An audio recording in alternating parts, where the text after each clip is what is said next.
Here we have a new 2023 Lincoln Aviator. This one comes in the top of the line black label trim level. And this color is going to be Chroma Caviar Dark Gray Metallic. And we have Alpine perforated leather interior. And the powertrain consists of a 3-liter twin turbocharged V6 engine made into a 10-speed automatic transmission, giving us 400 horsepower and then 494 pound-feet of torque. Coming around the front end here, we have LED daytime running lights, LED headlamps, and LED fog lights. Now, the daytime lights don't flash like that. That's just how my camera's picking them up. But this front end is immaculate. Love the looks of these Aviators. They just look really good. And then down to the wheels here, these are gonna be 22s. And I love that multi-spoke look. Just super fancy. But that's why the black label is one of my favorite trims. And the Navigator, Aviator, they look fantastic. Now we get passive keyless entry throughout. We have that premium Revel sound system. And then we have the controls for the power seat. And I'll show you the adjustability here, if you can see it. So that's me moving the top half of the seat back. And then I can move the seat bottom, thigh support, left and right side. It's crazy how much you can really configure this seat. But this is how we open the door electronically, and if the battery dies on you for whatever reason, the emergency is right here. You just pull up there and it'll manually open. And while we're down there, tons of space in this door panel here. But you see how it's made? That is super cool. And then we have a bottle holder here. One-touch automatic up and down windows on all 4 doors. Then we have our power mirror controls, which we can turn on and off. We can lock the child locks as well as the rear windows here, which is fantastic. And then power folding side mirrors, blind spot monitors, and those lock the vehicle there. So I'm gonna pull this up for later when we look under the hood. You hit that twice and then you don't have to hit a latch. And then this is for the power lift gate, fog light controls, headlamp controls, just toggle through there. And then we have the brightness for the gauge cluster. And we have a 4-way power tilt and telescoping steering wheel. We cut this down here. And then again, there's that power driver seat. I mean, it's a beautiful seat, honestly. But I have that seat up front adjusted for someone of my size, being 6'3" with longer legs. So we're gonna check that legroom out in a moment. But first, we do have rear window blinds, which is a must in my opinion if you do have kids. Let's go ahead and check out this space. And we do have a rear media system here. So you can just scroll through all your options here, go back and forth within sub-menus, back button, home button, check button, all of that. So you can walk yourself through that because you have to get the Lincoln Play app, so on and so forth. But you can really make this your own. That's what I like about them. And we do have seat back pockets on both sides of the seat. And in terms of legroom, you see how thick this seat is. The seat back, along with just having that multi-contour with the seat itself, takes up a lot of space. But still, when I sit straight up, I don't have an issue with my knees. And I can also just do that as well. Since they're captain's chairs, that might be more comfortable anyway. But down here we have rear AC controls. And what I like is that we have a 2nd row rear AC and then a 3rd row rear AC. So I can sync them, or 3rd row if they get hot or whatever because they're playing around the back, turn that up. And if the 2nd row is super cold or whatever, you could turn them up to whatever and then decide where you want the airflow to go. So super nice. And you can set the auto mode too. So you really get nitty gritty there. And then the 2nd row does have heated and cooled 3-stage seats. So pretty cool. And then you can also check out the cabin air, control the audio from back here. And then you have certain settings as well that you can adjust. But the rear AC vents are back here. And then you do have a double USB-C port here, and then a 110 3-prong household plug in there. But if you want to set up headphones, whatever, you can place those here, cup holders here, and then phone storage there. So that makes a lot of sense. And then you can still get to that 3rd row easily because it doesn't take up the whole middle. And then there's that seat there. So I have that 3rd row on the left side folded down, and then over here on the right, you can see the leg space there. But storage, and storage here, storage there. But over here, grab handle, and then you could probably hang 2 or 3 skinny hooks on this, 2 or 3 skinny hangers, excuse me, on that hook there. But let's go ahead and make our way to the back. And if you ever need to power this down, just hold that there, and then it'll shut off. Let's watch these doors here. Soft close. Fuel filler here. Sorry about the wind, it's been on and off today. Mostly on when I step outside of a vehicle. But there's a view of the back end there with the LED tail lamps, dual exhaust. So look underneath there. And if you want to open the hatch from back here, you can do that. And this one has, I believe this goes to the all-weather floor mats. But I'm gonna fold this third row down while I'm back here so you can see. Oh, I keep forgetting it's power. So, I can fold that. And what I like about it is it's one fell swoop. So up, my hand's not on the button. Then when I set it back down, it's just a click. And then it folds by itself. Let's see if I can put this down here.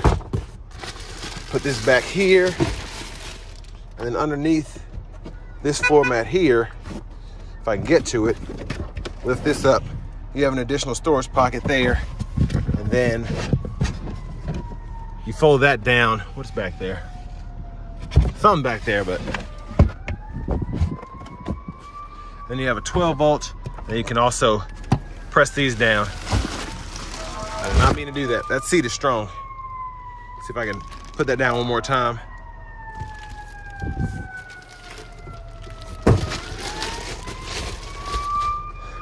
But there we have that, and then we can close it there.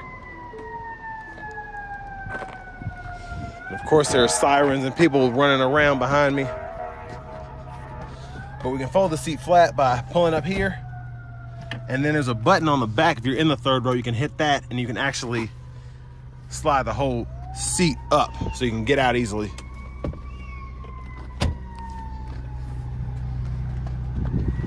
But I want to give a huge shout out to Lincoln & Franklin for allowing me to review this Aviator today. I'll leave a link below in the description. My gosh, that is loud. And then we have a lockable glove compartment here. Pretty good size storage. And I'll probably see if I can leave a link to the window sticker here, because where this is tinted, it's kind of hard to see. But I'll just scroll through it just in case. Those are the options there. And it'll probably be, I can barely see it in my camera now, so it'll probably show up even worse in the actual video, and I apologize for that. But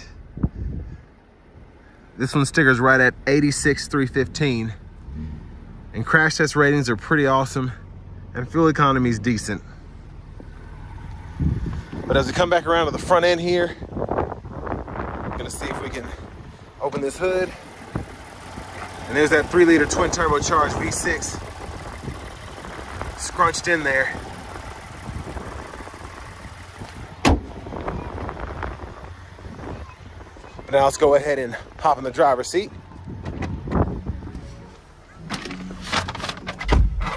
So leather wrap steering wheel feels great. Voice recognition here. I love the two-tone look here. It's beautiful. It's a beautiful steering wheel. It really is. Now coming over to the radio here, we do have AM, FM, XM radio. And we also have Bluetooth audio, Apple CarPlay, Android Auto compatibility. And then our navigation screen is here. And then search bar is here. You can start typing in an address.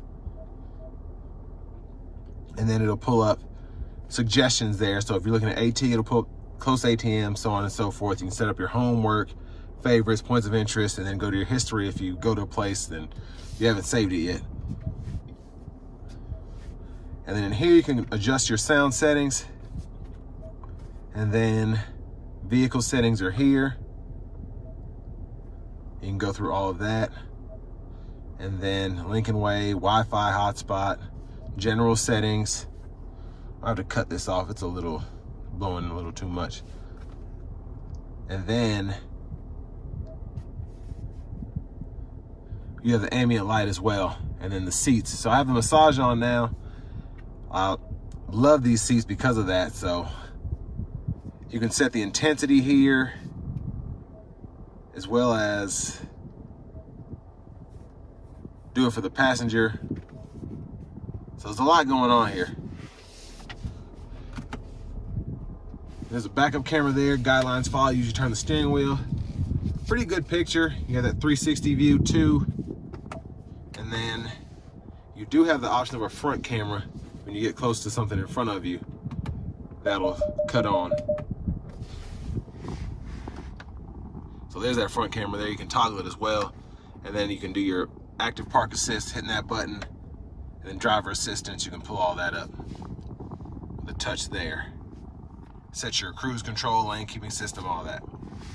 Now for the shifter, it's all push button, press P for park, R for reverse, N for neutral, D for drive. And then you do have paddle shifters behind the steering wheel that you can use when you want. Volume controls are here, and then I like that you have this rear lockout so you can make sure the audio is locked out for the rear passengers. Go through your sources by hitting this button here, FM, AM, XM, and then when you have something else hooked up, you can do that. Tune knob is here. You have a seek button there. And all this for your AC, so you can toggle the rear, and then it'll pull that up there. You can adjust fan speed, and then when you hit it again, it'll go back to just having the front. Adjust the fan speed there, AC, and then you set your auto mode, temperature, and then you do have 3-stage heated cooled seats for the front as well. So storage in here, USB-C, USB-A input, you can stow that. And then cup holders here, a little additional storage, you can store all of that as well. And then you have an electronic parking brake, pull up to engage, hit the brake, press down to disengage. And then your drive modes, you have several of those. And you have normal, conserve, excite, and then slippery, deep conditions, and that'll use your all-wheel drive system that you get on these. Center console cubby space, pretty good size. Wireless charging pads right in here. You just open that and the back faces that way. Then you can see what level you're on and so on and so forth. So I like that. There's a 12 volt here, and then a storage cubby which you can remove, or I should say a small tray you can remove, excuse me. And then you have all of your sunroof controls here, and then you have the auto air refresh. I think that just uses the ionizer to go through that top or whatever. Need to look more into that. It's pretty interesting. But here we have the sunroof. We can one-touch tilt or vent it, or slide or vent it, excuse me. And I love that it goes all the way back there. Sunglasses holder here. One more look at the back. And the dome lights. Love that everything's premium in here. Now what's neat about this steering wheel is all of these buttons kind of toggle based on what you have set up. So as you can see, none of this is lit up, but when I hit the cruise control and turn that on, all these come on so that I can use certain buttons. So this is for the gap adjust for the adaptive cruise, the lane keep system, cancel the cruise, resume, set, all of that. And then when I turn it off, all that goes away. And then over here, as I go into each menu, this changes what's over here. So if I go up to the navigation, back button and OK button all of a sudden comes out of there, and I use this as a scroll bar. And if I hit the home page, all of that goes back there. And it's just super, super neat how they made these steering wheels. But over here, blinker, lane keep toggles here, hitting this button. High beams, you can turn those on and off by just hitting that without having to flash. And then over here to the windshield wipers, you have one touch or one time, off, auto, low, high, and then you can adjust the sensitivity of your auto wipers here. Then you have your rear wiper here. Pull back for that fluid, pull up for the front wiper fluid. And we do get that all digital gauge cluster, which is pretty good picture. It just, everything looks fancy in here. Love that. And if you look closely, heads up display right up there. It doesn't flash like that, it's just different colors, but that's how it's pulling up on the camera. And then our push button starts here. And finally, here's the key fob with remote start.